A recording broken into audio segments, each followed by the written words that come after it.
ഒരു സുപ്രധാനമായ ഇലക്ഷൻ ബ്രേക്കിംഗിലേക്ക് മന്ത്രി വി അബ്ദുറഹ്മാൻ തിരൂരിലേക്ക് മാറുന്നു. വി അബ്ദുറഹ്മാൻ തിരൂരിൽ CPM സ്ഥാനാർത്ഥിയായി മത്സരിക്കും. വി അബ്ദുറഹ്മാനെ താനൂരിൽ സ്ഥാനാർത്ഥിയായി നേരത്തെ പ്രഖ്യാപിച്ചിരുന്നു. തിരൂരിൽ ആണ് മത്സരിക്കാൻ താല്പര്യമെന്ന് വി അബ്ദുറഹ്മാൻ നേരത്തെ അറിയിക്കുകയും ചെയ്തിരുന്നു. എന്നോടൊപ്പം ഈ വാർത്തയുടെ വിശദാംശങ്ങൾ നൽകാൻ CV അനുമോദ് ചേരും. അനുമോദ്, LDFിൻ്റെ സ്വതന്ത്ര സ്ഥാനാർത്ഥിയെ പ്രഖ്യാപിച്ചിട്ടും താനൂരിൽ പ്രചരണത്തിനിറങ്ങാതെ വി അബ്ദുറഹ്മാൻ നിന്നിരുന്നു. സാമൂഹ്യ മാധ്യമങ്ങളിൽ അദ്ദേഹം പ്രചരണം തുടങ്ങിയിരുന്നില്ല. അന്ന് തന്നെ ഇത് സ്ഥാനാർത്ഥിയാകുന്നതിൽ അബ്ദുറഹ്മാന് നീരസമുണ്ടായിരുന്നു എന്ന സൂചന അന്ന് തന്നെ പുറത്തു വന്നിരുന്നു. അപ്പോൾ അത് ഉറപ്പിക്കുന്ന വിവരങ്ങളാണോ ഇപ്പോൾ പുറത്തു വരുന്നത്? വി അബ്ദുറഹ്മാൻ താനൂരിൽ നിന്ന് തിരൂരിലേക്ക് മാറുമെന്ന കാര്യം ഏകദേശം ധാരണയായിട്ടുണ്ട്. അത് വ്യക്തമായിട്ടുള്ള അദ്ദേഹത്തെ തിരൂർ സ്ഥാനാർത്ഥിയെ ഏറെ വൈകാതെ തന്നെ പാർട്ടി പ്രഖ്യാപിക്കും. നേരത്തെ താനൂരിൽ അദ്ദേഹം തുടരുമെന്നായിരുന്നു പാർട്ടി അറിയിച്ചിരുന്നത്. എന്നാൽ അബ്ദുറഹ്മാന്റെ നിർബന്ധത്തിന് വഴങ്ങി പാർട്ടിയെ തീരുമാനം മാറ്റുകയാണ്. കഴിഞ്ഞ തവണയും വി അബ്ദുറഹ്മാൻ തിരൂരിലേക്ക് മത്സരിക്കാനുള്ള ആഗ്രഹം പ്രകടിപ്പിച്ചിരുന്നു. പക്ഷേ പാർട്ടി താനൂരിൽ തുടരാൻ ആവശ്യപ്പെടുകയായിരുന്നു. ഇത്തവണയും പാർട്ടി അതേ നിലപാട് സ്വീകരിച്ചു. പക്ഷേ തന്റെ ജന്മനാടായ തിരൂരിൽ മത്സരിക്കണമെന്ന അദ്ദേഹം തന്റെ ആഗ്രഹം, തന്റെ താല്പര്യം അത് പാർട്ടി അറിയിക്കുകയും അതിൽ ഉറച്ചു നിൽക്കാൻ തീരുമാനിക്കുകയും ചെയ്തിട്ടുണ്ട്. അതുകൊണ്ട് തന്നെ പാർട്ടി അബ്ദുറഹ്മാന്റെ വാക്കുകൾ അത് സ്വീകരിച്ച് അത്തരത്തിലൊരു മാറ്റത്തിന് തയ്യാറായി എന്നാണ് മനസ്സിലാക്കാൻ കഴിയുന്നത്. പകരം താനൂരിൽ ആര് മത്സരിക്കുമെന്ന ചോദ്യമാണ് ഇപ്പോൾ പ്രധാനമായിട്ടും ഉയരുന്നത്. ഏറ്റവും പ്രധാനപ്പെട്ട ഒരു കാര്യം നമുക്കറിയാം, മുസ്ലിം ലീഗിലെ പ്രധാനപ്പെട്ട നേതാവായ അബ്ദുറഹ്മാൻ രണ്ടത്താണി അദ്ദേഹം ഇപ്പോൾ ഇന്ന് രാവിലെ മുതൽ പാർട്ടിയുമായിട്ട് അകന്ന് നിൽക്കുന്ന സാഹചര്യമാണ്. അദ്ദേഹം LDFിൻ്റെ സ്വതന്ത്ര സ്ഥാനാർത്ഥിയായി മത്സരിക്കാനുള്ള സാധ്യതകളും പരിശോധിച്ചുന്നുണ്ട്. അദ്ദേഹം താനൂരിൽ മത്സരിപ്പിക്കാൻ താനൂരിലേക്ക് കൊണ്ടുവരാൻ ഇടതുപക്ഷം ശ്രമം നടത്തുന്നുണ്ടെങ്കിലും അദ്ദേഹം തിരൂരങ്ങാടിയിലേക്ക് മത്സരിക്കാനാണ് താല്പര്യം പ്രകടിപ്പിച്ചിരിക്കുന്നത്. താനൂരിൽ ആര് മത്സരിക്കുമെന്ന ചോദ്യമാണ് ഇപ്പോൾ ഇവിടെ CPMന് മുമ്പിൽ, ഇടതുപക്ഷത്തിന് മുമ്പിൽ പ്രധാനമായിട്ടും ഉയരുന്നത്. വി അബ്ദുറഹ്മാൻ തിരൂരിലേക്ക് മാറുമെന്ന് ഉറപ്പായ സാഹചര്യത്തിൽ താനൂരിൽ ആര് മത്സരിക്കുമെന്ന ചോദ്യമാണ് ഉയരുന്നത്. ഇന്ന് വൈകുന്നേരത്തോടെയോ നാളെയോ ഇക്കാര്യത്തിൽ ധാരണയാകും. ഒരുപക്ഷെ പാർട്ടി ചിഹ്നത്തിൽ തന്നെ പാർട്ടിയുടെ ഏതെങ്കിലും നേതാക്കൾ താനൂരിൽ മത്സരിക്കാനുള്ള സാധ്യത തന്നെയാണ് കാണുന്നത്.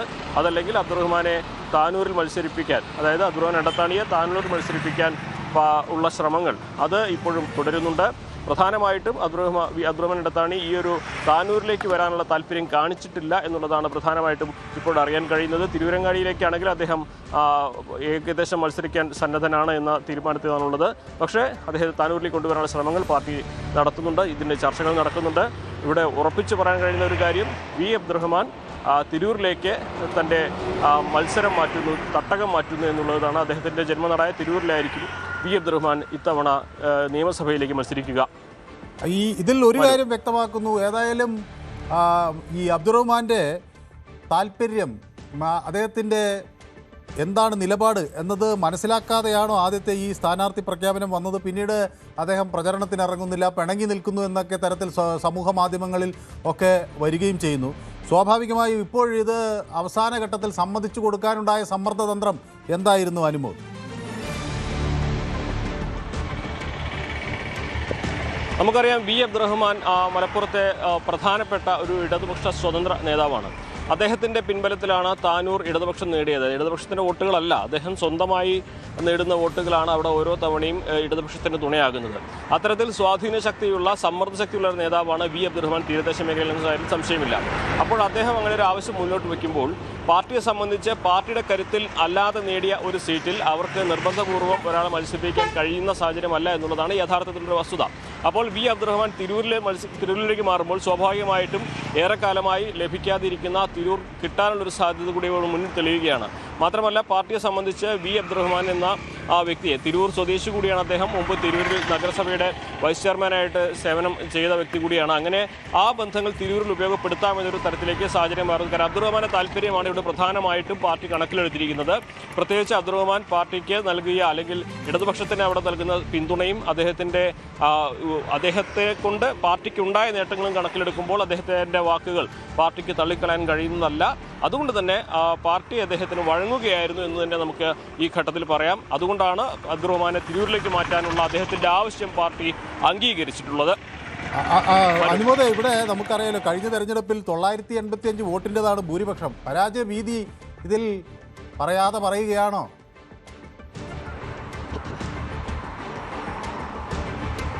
തീർച്ചയായും അത് ഒരു ഘടകം തന്നെയാണ്. കാരണം താനൂരിലെ രാഷ്ട്രീയ സമവാക്യങ്ങൾ ഏറെ മാറിയിട്ടുണ്ട് എന്നുള്ളതൊരു വലിയ വസ്തുതയാണ്.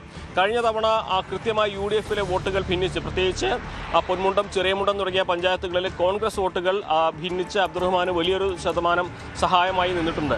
ഇത്തവണ UDF-ൽ അത്തരം ഭിന്നതകളില്ല എന്നുള്ളതാണ് ഒന്നാമത്തെ കാര്യം. രണ്ടാമതായിട്ട് കഴിഞ്ഞ തവണ SDPയുടെ വോട്ടുകൾ സ്വീകരിച്ചിരുന്നു എന്നൊക്കെ അദ്ദേഹത്തിന് തുറന്ന് സംഭവിച്ചൊരു സാഹചര്യമുണ്ട്. ഇത്തവണ SDPയുടെ വോട്ടുകൾ അത്തരത്തിൽ ലഭിക്കുന്ന അവസ്ഥയല്ല എന്നുള്ളതാണ് അറിയാൻ കഴിയുന്നത്. മാത്രമല്ല പ്രാദേശികമായിട്ട് പല പ്രശ്നങ്ങളിലും അവിടുത്തെ ബോട്ടപകടവുമായി ബന്ധപ്പെട്ട ചില വിവാദങ്ങളിലൊക്കെ അബ്ദുറഹ്മാനെതിരായിട്ടുള്ളൊരു വികാരം താഴെ തട്ടിലുണ്ട്. വികസന പ്രവർത്തനങ്ങൾ മുൻനിർത്തി അതിനെ മറികടന്ന്, ജനവികാരം മറികടന്ന് പോകാനുള്ളൊരു ശ്രമത്തിലായിരുന്നു B അബ്ദുറഹ്മാൻ. പക്ഷേ അവിടുത്തെ നിലം കഴിഞ്ഞ തവണത്തെ പോലെയല്ല എന്നുള്ളൊരു തിരിച്ചറിവ് കൂടി അബ്ദുറഹ്മാൻ ഉണ്ട് എന്ന് തന്നെ നമുക്ക് ആ രണ്ട് കാര്യങ്ങൾ. ഒന്ന്, താനൂരിലെ സാഹചര്യങ്ങൾ മാറുന്നു. അനുമതി, തിരൂരിൽ വലിയ ആത്മവിശ്വാസമുണ്ടോ? അവിടെ ലീഗിൻ്റെ മണ്ഡലമാണല്ലോ, കഴിഞ്ഞ തവണ ലീഗാണല്ലോ അവിടെ ജയിക്കുന്നത്. കുറുക്കോളി മൊയ്തീൻ ഏതാണ്ട് 7000 വോട്ടുകൾക്കാണ് ജയിക്കുന്നത്. അപ്പോൾ അത് അതിജീവിക്കാനൊക്കെ ഉള്ള കരുത്ത് തനിക്കുണ്ട് എന്ന തികഞ്ഞ ആത്മവിശ്വാസം അദ്ദേഹത്തിനുണ്ടോ?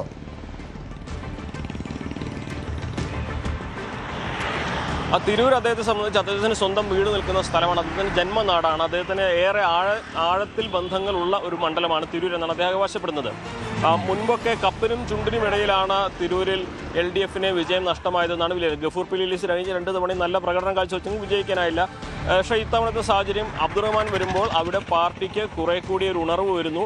മാത്രമല്ല യുവാക്കളുടെ വോട്ടുകൾ അത്തരത്തിലുള്ള കുറേ അദ്ദേഹത്തിൻ്റെ പോക്കറ്റുകളായിട്ട് അദ്ദേഹം കണക്കാക്കുന്ന ചില മേഖലകളുണ്ട്. അവിടെ നിന്നുള്ള പിന്തുണ അബ്ദുറഹ്മാൻ ഉറപ്പാക്കാൻ കഴിയും. അതിനപ്പുറം സ്വന്തം നാട്ടിൽ അദ്ദേഹത്തിനുള്ള ബന്ധങ്ങൾ അത് കുറെ കൂടി ഈ ഒരു തെരഞ്ഞെടുപ്പ് ഘട്ടത്തിൽ അദ്ദേഹത്തിന് ഉപകാരപ്പെടുന്നൊരു വിലയിരുത്തലുണ്ട്. തിരൂരിനെ സംബന്ധിച്ച്, ലീഗിനെ സംബന്ധിച്ച് തിരൂരും താനൂരും ഒക്കെ ഇത്തവണ അവർക്ക് ഒരാശങ്കയും ഇല്ലാത്ത സാഹചര്യമാണ് എന്നുള്ളൊരു വസ്തുതയാണ്. കുറുക്കോളി മൊയ്തീൻ ലീഗിൻ്റെ നല്ല MLA-മാർ, മികച്ച MLA-മാരിൽ ഒരാളാണ്. അദ്ദേഹത്തിൻ്റെ ജോലിയിൽ അല്ലെങ്കിൽ ആ MLA എന്ന തരത്തിൽ അദ്ദേഹത്തിൻ്റെ പ്രകടനവും കുറുക്കോളി മൊയ്തീൻ മാത്രമല്ല, അവിടെ തുടർച്ചയായി ലീഗിന് ഒരു 7000 വോട്ടിൻ്റെ ഭൂരിപക്ഷം കിട്ടുന്ന ഒരു സാഹചര്യം കഴിഞ്ഞ 10 വർഷമായിട്ടുണ്ട്. മമ്മിക്കുട്ടി നമുക്കറിയാലോ, മമ്മൂട്ടി. തീർച്ചയായും സി മമ്മൂട്ടി 2 തവണ അവിടെ തുടർച്ചയായി MLA ആയ വ്യക്തിയാണ്. അതിനും പിന്നാലെയാണ് കുറുക്കോളി മൊയ്തീൻ. അതായത് ലീഗിനെ സംബന്ധിച്ച് തിരൂരിൽ വലിയ ആശങ്കകളൊന്നുമില്ല. പക്ഷേ ഇടതുപക്ഷത്തെ സംബന്ധിച്ച് തിരൂർ പിടിക്കാനുള്ള ഒരു അവസരമായിട്ട് ഇതിനെ മാറ്റാനാണ് അവർ ഉദ്ദേശിക്കുന്നത്. കാരണം ഇടതുപക്ഷം പ്രതീക്ഷ അർപ്പിക്കുന്നത് B അബ്ദുറഹ്മാന്റെ കരുത്തിലാണ്, അല്ലെങ്കിൽ അദ്ദേഹത്തിൻ്റെ വ്യക്തിപരമായി അദ്ദേഹം നേടുന്ന വോട്ടുകളിലാണ്, അദ്ദേഹത്തിൻ്റെ പ്രകടനത്തിലാണ്. അപ്പോൾ കഴിഞ്ഞ 2 തവണയിൽ താനൂരിൽ അദ്ദേഹത്തിന് സാധിച്ച ആ ഒരു വിസ്മയം ഇത്തവണ തിരൂരിൽ സാധിക്കുമെന്നൊരു വിലയിരുത്തലാണ് ഇടതുപക്ഷത്തെ സംബന്ധിച്ചുള്ളത്. അതിനപ്പുറം ഇതിൽ വളരെ സിമ്പിളായിട്ട് നമുക്ക് പറയാൻ കഴിയുന്നത് B അബ്ദുറഹ്മാന്റെ താല്പര്യം ഇതാണെന്ന് അദ്ദേഹം അറിയിക്കുകയും അത് പാർട്ടി അംഗീകരിച്ചില്ല. പക്ഷേ അദ്ദേഹം തൻ്റെ നിലപാടിൽ ഉറച്ചു നിന്നു. തൻ്റെ തീരുമാനം പാർട്ടിയെ സമ്മർദ്ദത്തിലാക്കി അല്ലേ അനുമോദ? ആദ്യഘട്ടത്തിൽ പാർട്ടി പറഞ്ഞത് കേട്ടില്ല, പക്ഷേ പിന്നീട് അദ്ദേഹം ബലം പ്രയോഗിച്ച് സമ്മർദ്ദത്തിലാക്കി ഒടുവിൽ നേടിയെടുത്തു.